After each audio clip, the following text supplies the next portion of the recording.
Hello and welcome. This is All Lit Up with me, Gilly Fogg, head creative at Lighthouse Studios in Kilkenny, Ireland. In this series, we talk to all kinds of creative people, and today our guest is Candy Gard. She's the creator of Dolly Pond, an animator, director, designer, writer, a multi-talented person who never stops working and never rests on her accumulated laurels. Candy has so much to say, and she is a real treat to listen to.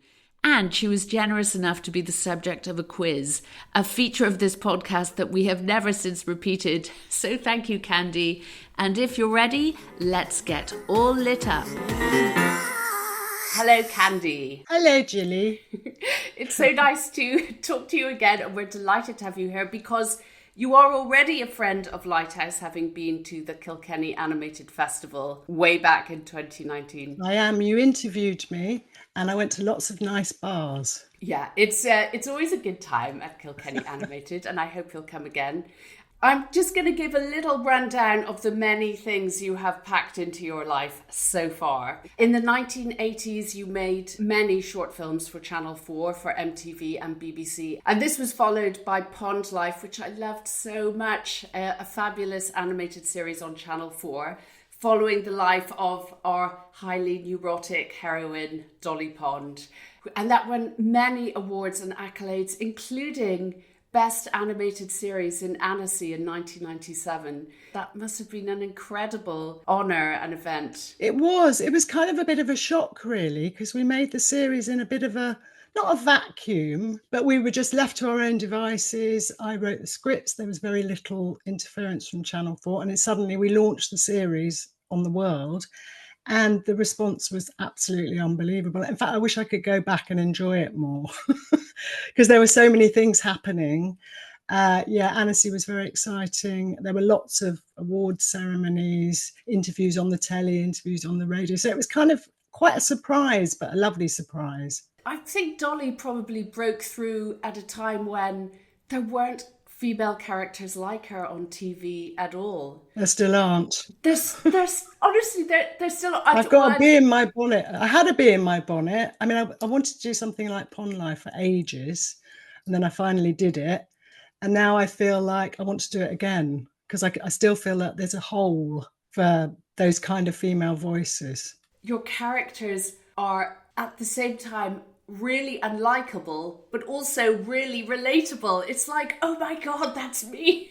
That's me. I got a lot of messages, people saying, that's me. I'm Dolly to a T, or that's my girlfriend, or that's my mum, or I've done that. And I get people saying, oh, she's really annoying. She's awful. But there's a flip side to that as well, is that she's so honest and she wears her heart on her sleeve. So that I think people really like that. She says the things that you might be thinking that you wouldn't dare say. She's outrageous. But yeah, we're all a little bit Dolly, right? I mean, that's... So where did she come from? Oh, I always talk about how I read comics. I wasn't an animation kid. I didn't like cartoons, but I did like comics. And I'm talking about the Beano and the Dandy. I was a bit of a tomboy, and I liked Minnie the Minx, Beryl the Peril, Pansy Potter, the strong man's daughter. And I didn't find them particularly funny, but I really loved them because they were these naughty girls that were like Dennis the Menace. And then I became a teenager and I started reading Jackie and Pink and all the terrible girls' comics, and all the humour had gone. All the kind of naughty girl having fun had gone. And I think that kind of stayed with me subconsciously, so that when I thought about doing a female character, it was kind of like a grown-up Beryl the Peril. What happened to Beryl the Peril when she grew up? I wanted to see it. So it kind of came from there, really. And then it was a mixture of me. I'm a bit like Dolly, but I'm not as flamboyant. And then I've got friends that are more like Dolly. I've got friends that are like Belle. And it was just an amalgamation of all those things, really. She is wonderful. And I think it goes for all of your characters. Like in your most recent film, She's My Best Friend and I Hate Her, you're totally unafraid to put out how complex female friendships are, how we could be completely drawn and also repelled to our best friends, but we need them so much. Yeah, and I think also a lot of our best friends, for me, the idea was very much about a friend you've had for a long, long, long time, say from school. And if you met now, you might not have that much in common, but you've known each other all that time. So you try and stick together despite the fact your lives might have gone in different directions. You're very different people than you were when you were kids. So it's kind of about that, really. And I that's on YouTube, and I had a very good response from people saying, oh, that's just like me and my best friend. That's like me and my sister. Also people saying, oh, my God, this is an awful friendship. I really like my friends. I would never say anything nasty about them. I just ignore them. Yeah. I'm tempted to say something, but I don't. So again, it was an idea I'd had for a long time, as often is with me. I'm a slow, I have an idea, I try it in one way, I try it in another way. And when I got a chance to do the BFI application, I remembered that idea and I decided to work on that. You just said that you're slow, maybe things take a long time to incubate, but considering the way you work, which is basically doing everything yourself, you're absolutely prolific. Well, it is now. I'm back to doing that, but I didn't do that. Pond Life, I didn't animate on Pond Life. We had 20 animators. So that was the first time I'd had a hands-off. I did all the storyboards, I wrote it, I directed the voices. So I did do everything, but I didn't do completely everything because I wasn't animating. But now I've learnt TV Paint. Finally, the last 20 years, I just was still hoping someone out there might have a rostrum and I could still draw on paper. And I finally had to accept that I had to learn a program. And so I'm now doing that again. I'm doing my own voices. I'm doing everything myself like I did at college. So it's I've gone full circle, really. And it kind of suits me to do that. You can do it very secretly and privately, and then you can launch it onto your YouTube channel. And do you miss the paper and pens? Have you made the digital transition? It's not the same drawing on a tablet, but I draw on a Wacom, so it's the closest you can get. So I'm drawing directly onto the screen with TV Paint. Yeah. So you don't get that feel of pencil and paper, but I've got some quite good tools. My husband he's an animator as well, director, and he made a load of tools which I've nicked. So I got a soft pencil, a sharp pencil, but it isn't the same. And when you've done it for years, when you've drawn on paper for years, it becomes second nature. But I am getting used to it, but it is different. And all the possibilities with layering and going back and that's pretty liberating. You say that, but I was saying the other day, I'm making a tiny little film at the moment and I've got my layers, my mouth on one layer, my hands, but I actually get quite muddled up. And when I used to do it on paper, I'd just go through and do it on paper and I'd have 1,000 drawings. And in some ways it was sort of faster, even though I was having to trace everything off. There was something very simple about it. And then I just had this pile of paper. So yes, it's incredibly liberating. But I haven't learnt it well enough really for it to really liberate me. But I'm learning. But at the same time, you've always been a writer. Did you sit down and write, like in your comic strips for Pond Life, your short films, did you have a script first and then go from there, or did they evolve with the images? It evolved with the images, and I think that's where it goes back to strip cartooning. So I think I wasn't a big reader as a kid, but I was very, very verbal and into dialogue and talking. And so when I used to write letters, as we did in the old days, I always used to do little stick figures with dialogue as a quick way of telling a story. And I think that sort of just evolved into something that became really natural to me. So not writing prose, but a way of writing scripts, but doing little drawings as well. It's a very instinctive way, I think, for some people to tell a story. And then that naturally, and I went to art school and I did fine art.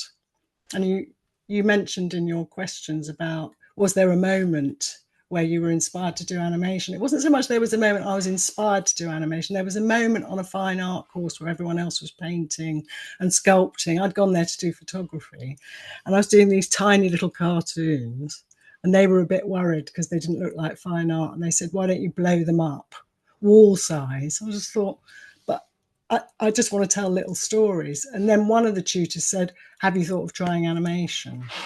And then that was like a light bulb moment. Okay. Because I could make a film and they'd be happy with that. and do the drawings and have the voices and the dialogue that I was writing. So it was perfect. You mentioned already that you're bringing your work online, but are you trying to do anything or something a little differently than before? I mean, I want to bring Dolly Pond back. This is my big thing. Great.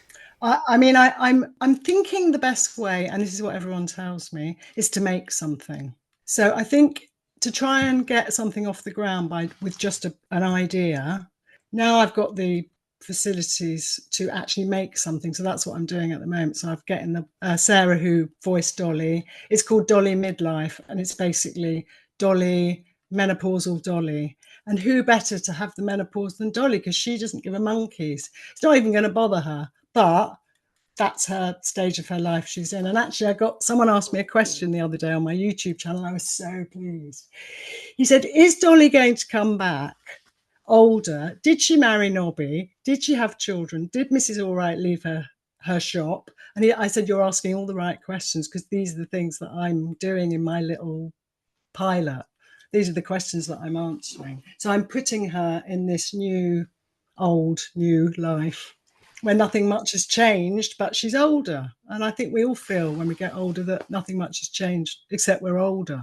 Oh, Candy, I'm so excited at the thought of Dolly coming back. That's brilliant. And of course, Sarah Ann Kennedy, who voiced Dolly, has gone on to be a Peppa Pig megastar. Exactly. I know, Miss Rabbit. Yeah. And Nanny Plum. Nanny Plum. Oh my God, iconic voice. Oh, that's fabulous. So another question we always ask our guests is, if you could make one film or show to put out in the world, what would it be? Oh God, what a question. I think I'll just have to say Dolly Midlife. Yeah. It's my thing. Exactly, you've already answered it. That's what I would want to do, is I just want to bring her back. She's got so much to say about the modern world. Social media, well, the digital age. I mean, think how much things have changed. Okay, so Candy, we ask all of our guests to choose a short film, which I've chosen a really weird one. Oh my God! Now we will for our listeners. We're going to share this with the podcast. The film Candy has chosen is Hen, His Wife by Igor Kovalyov, made in 1989, and I am so grateful to you for getting me to watch this. I'd never heard or known of it before, and it's truly strange and weird. So tell me about the first time or why you chose it. Well, I got into animation in the late 80s and 90s, when there was still this huge Eastern European industry making animation from the Soviet bloc. And this one really stood out. And this was made just as Russia was changing. I mean, he was Ukrainian, but he was working for a big Russian state filmmaking company. And it was just when perestroika was happening. So it's really interesting because you can see it as a political allegory. For a start, it's very, very weird. It's totally original looking. The soundtrack is amazing. I just love things like the hen's got a spotty dress, and she's running backwards and forwards, but the spots are just on a layer of cell, so they just stay in position. And I like that kind of thing because it looks very handmade, all shot on film, but it's got such an amazing atmosphere, and you can read it on so many different levels. You can see it as a political allegory. It's about alienation, being in the Soviet bloc. The simple way to describe the story is as a couple. His wife's a hen. They're living in this sort of domestic, not exactly bliss, this repetitive domestic situation, which is a bit dull, but they're both quite happy. And then this stranger appears and he tells the man that his wife is a hen. And then he realizes she's a hen. He banishes her. And then he goes into this terrible decline. And if you want to understand the film, there's a really good thing on YouTube. We'll put it out. This young guy, I think he's Russian. He explains it in a way that I would never be able to. There's all this symbolism, all the different ways you can interpret it. Is it just a domestic situation? Is it a political allegory? I mean, I wanted to choose something funny, and that was like the sort of thing I make, but I couldn't think of anything. And I actually realised that I do love films where you're trying to work out what it's about. It's so different The texture is amazing. The soundtrack is incredible. And then what really surprised me when I was reading about Kovalyov, he then went on to co-direct the Rugrats movie. Yeah, and you can see his influence. Well, he was invited. That film was quite a big success on the festival circuit. I think out of the studio, I think the studio was called Pilot. Out of all the films they made, it was kind of a bit of a hit. And then he got invited to talk to some students at Disney, and then he met Klasky Csupo, and they invited him to come and work with them. And he did. He worked with them, and he even animated on The Simpsons. Yeah, incredible. But he ended up going back and working for the same Soviet animation company that he started at. So it's quite an interesting journey. Well, thank you so much for choosing that. And anyone who hasn't seen the film, please go to the link that will be with this podcast and enjoy it. And Candy, we're also going to give you a little rapid fire quiz. Oh no, I forgot about that. I meant to do some research. You will be fine. I won't know any of the answers. I won't. But anyway, I promise you will. Now, the topic today is independent British animators. You will be okay. Okay, question number 1. Which independent filmmaker created the wonderful character Beryl? Oh, okay. I was hoping that was what you were getting. Joanna Quinn, my lovely friend. Oh, and Joanna came to Kilkenny Animated last year, which was 2024, and she was wonderful. So were you sort of kindred spirits and supporters of each other? Well, I moved to Cardiff. I got nominated for one of the first British Animation Awards that was in Cardiff. And I went to Cardiff. I'd never been to Cardiff. And I met Joanna and a couple of friends of hers who were animators. And they were having such a great time. And I went round to one of their houses and they were showing Super 8 films. But somebody introduced me to the bloke that ran S4C and said, why don't you give Candy some money to make some more films? And he said, if she was living in Cardiff, I would. So I decided just to move to Cardiff. So I lived there for about 3.5 years, and we had a little company called Home Movies. It wasn't a proper company, but it was me and Joanna and a couple of other animators. It was brilliant, really fun. Okay, next question. Which British channel was the home of the pioneering commissioning editor Claire Kitson? Channel 4. Channel 4. And did Claire play a large role in your life? Yeah, she commissioned it. Yeah. Pond Life Yeah, she was brilliant. But she did leave. She left Channel 4 when I was making the second series, which was a bit sad. But yeah, she was brilliant. Yeah. Very hands off. She had amazingly eclectic taste, Claire. So she commissioned all kinds of things, from arty stuff to the sort of stuff I was making. And she was brilliant, yeah. And she was very hands-off. I just got left to my own devices, which was so good. Because if you have too much interference with scripts, it can all go terribly wrong. Yeah, we wish there were brilliant. more people like her, right? She was incredible in the day, incredible. And also just the way Channel 4 was at that time. There was money for short form animation. It was very exciting. Okay. Yeah, it was. Along the same lines, our next question, connected to Channel 4, which studio did Camilla Deakin co-found when she left? Lupus. Lupus. I know, because my husband works for them. And your husband is the wonderful Robin Shaw. Robin Shaw. And I came to tea and all those kind of things. Very talented. That's wonderful. That's wonderful. Okay, now final question. Easy. Can you name 3 independent British animated features? Your 3 faves. Hold on, let me think. I had 6 and I cut it down to 3. Chicken Run? Yes. Is that one? Yep. Maybe one from Lupus. Tiger Who Came to Tea? Actually, I was thinking more of Ethel and Ernest. Oh, Ethel and Ernest, yeah, thank you. Oh, yes, I've just remembered Ethel and Ernest. What about some classics like... Oh, Animal Farm. Animal Farm is what... What were you doing, though? Rabbits. Billy was doing some... Oh, I thought you were being a horse. Julie was trying to be a rabbit. She looked like a horse. I mean that in the nicest possible way. So, okay. That's 3. I've done 3. That's 3. Okay, well, let you off. It is...